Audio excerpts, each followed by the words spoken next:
Hello, what's up? Welcome back to my channel. This is Miss JD for our Tuesday episode of our Daily Stock Market Insights. In this video, I am going to cover, of course, the Philippine market and I will prioritize your request.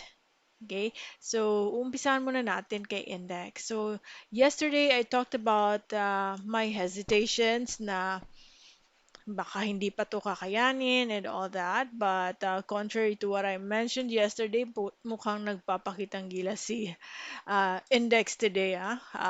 Pero still, I will not say na 100% yan na siya, yan na yung inaabangan natin. Because, well, 48 million in foreign buying meron. Pero still, ang overall, naliliitan pa rin ako ng volume. So, hindi pa yan 100%, I'm not very confident yet na tuloy-tuloy na yan. Dapat may mas magandang volume na, alam mo yan, slowly, as we go higher and higher, kasi first day pa lang naman to. As we go higher and higher, dapat packet ng packet din ang volume. So, it's just the beginning. Hopefully, itong green na to sustain niya at dagdagan pa yan. So, if this area is going to be our confirmed support, kasi third day niya na nga. Ang titingnan nating sunod ay itong ah, area na to, 'di ba? Sa ginuhitan ko. So, kapag ang trend line niya sa RSI ay tuloy-tuloy na ganito yung trajectory na paakyat siya, then chances are okay yan. But now, if I'm going to focus only on these two na naggawa siya ng double bottom, right? Anong itsura niya sa ating yan. So, straight pa lang siya. So, wala pa. So, yun ang ating aabangan. Baka lang gagawa pa siya ng stabilization dito habang nagsistabilize siya sa 6,000, let's say 6,376 habang nagsistabilize siya dyan. Ang abangan natin is the volume. Gusto natin mag-increase na mag-increase. And magsa-start na yung buying sentiment sa market. And then gusto natin itong RSI niya ay paakyat din. Right? But then again, if you're going to trade individual stocks or if you want to invest in individual stocks, kuhan lang to. Good to know facts itong index. Pero titingnan mo syempre yung stock na iyong tinitingnan na binawatch or tinitrade. So, sa umpisa, I'd like to first talk about one of the major banks in the country. Yan po ay si MBT. I think matagal ko na tong plot ng 55.79 as a resistance. And true enough na naging ano siya, na respect siya as a resistance, no?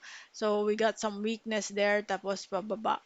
So, still, even though zero siya, undecided, yung sentiment as of today's market performance, pero we're still below the MA20 line. Baka yung selling sentiment is still very strong. Kaya tayo nahihirapan mag-break dyan sa MA20 dahil nga hindi pa handa yung mga tao to add more. Pero I think one good sign here is that as we go down, itong volume natin ay hindi siya ganun kalaki. Big sabihin, people are holding on to their position. So just in case lang na magka-long wick or in the next few days, babalikan yung 52.77. Now, next thing we need to ask ourselves, okay na ba to na level to add more? I think yes. Kasi at one point, just this year, mabot na nga siya ng 62 at saka binalikan niya yung previous levels niya is for us to get in at a discounted price. So, 52.77. Tingnan natin yung kanilang revenue. Good. Q1 2022 annual earnings positive 48% at nakapagbigay na rin sila ng dividend. So, hopefully, meron pa tayong parating come September. So, yan ang abangan natin kasi last year meron pa. Okay, so I suggest just monitor the 52.77, put it in your watch list or set an alarm pag yung presyo binalikan at 52.77, maybe something good or a good area to start accumulating. Next is NIKL.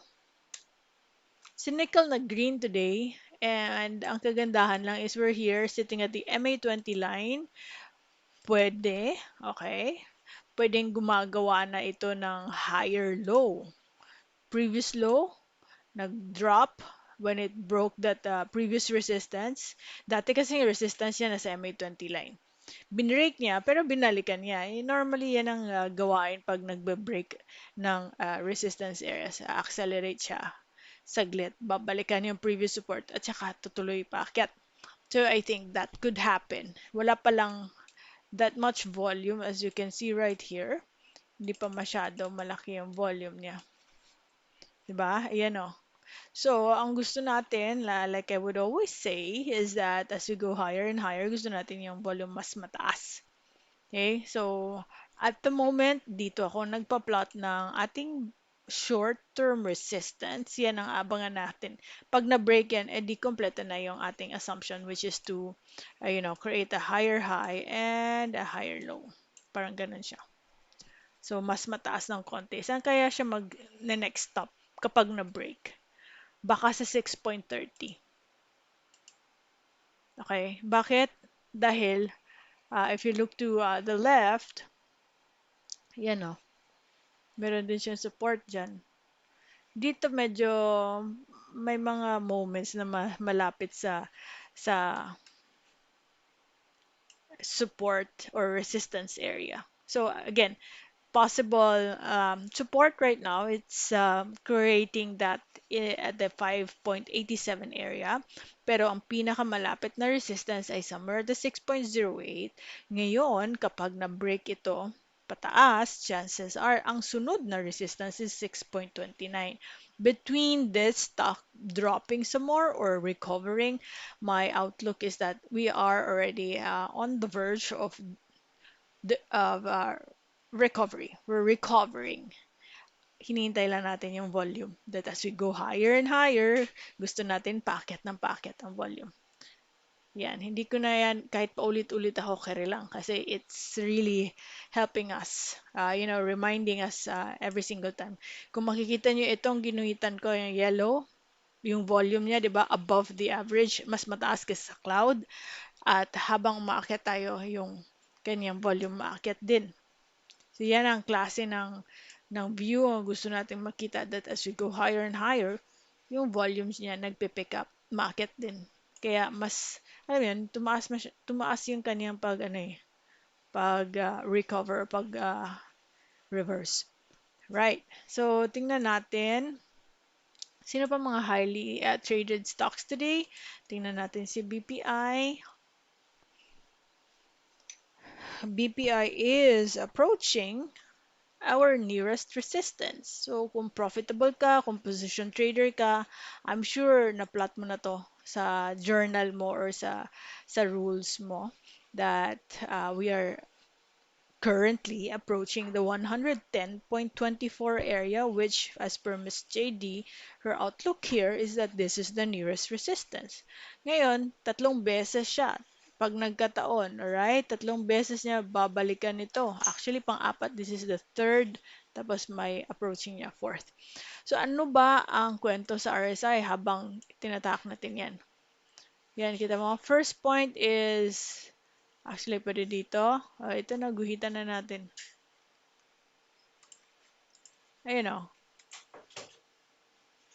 Pero ito lang, ang interesting kasi, above the average siya, no? Hindi ko pwede gamitin to eh.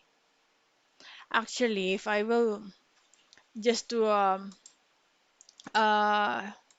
give you a clear perspective of things, nung time na nag-overbought siya, yung presyo paakyat, 'di ba?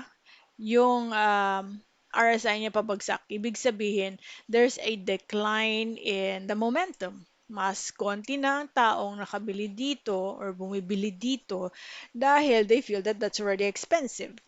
And look what happened next after that. Nag-decline siya. Okay?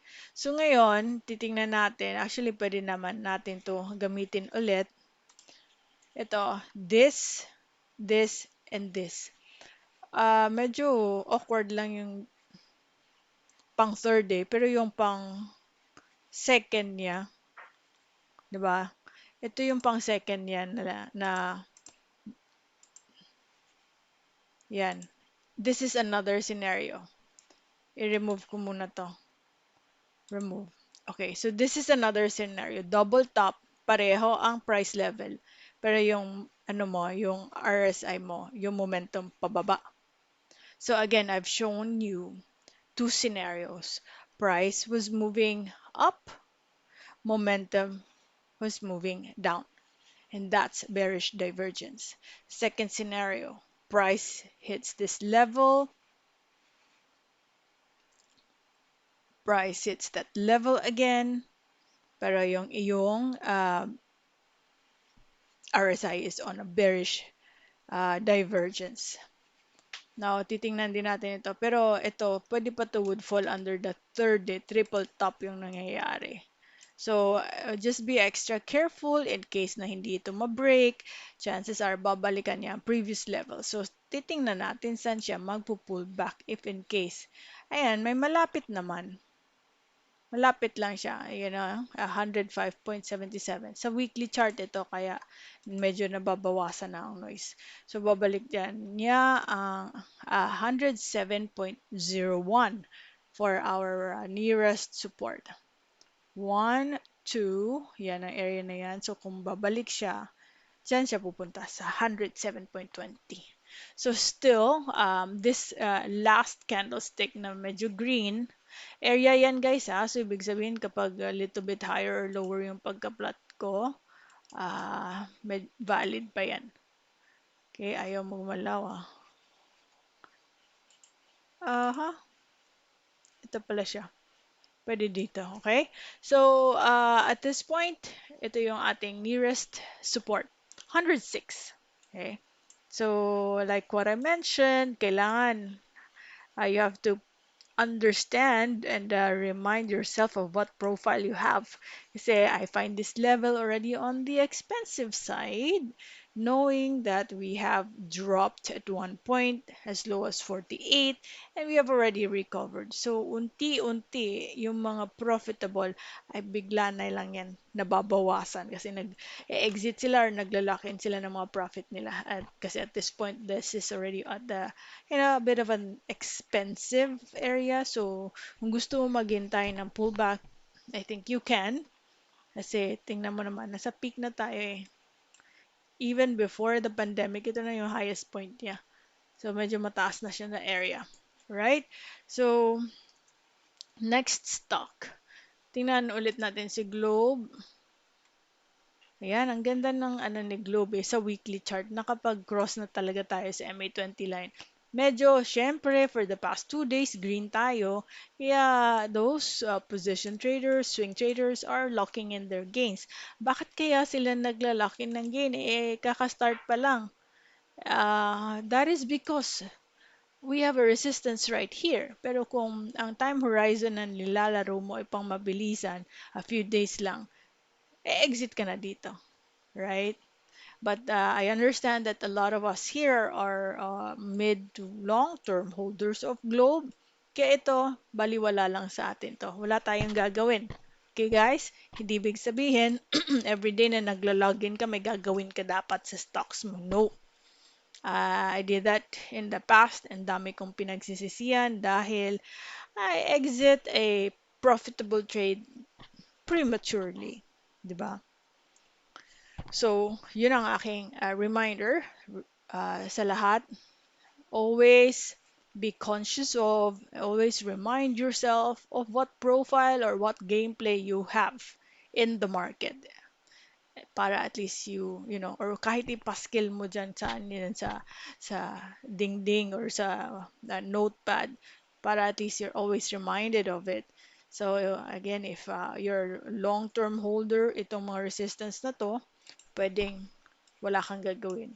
Or kung gusto mo talaga ma-experience at may pang Jollibee ka or may pang treat ka sa shopping kung anong klaseng paggastos mo, go ahead. You can partially exit, enjoy the profit.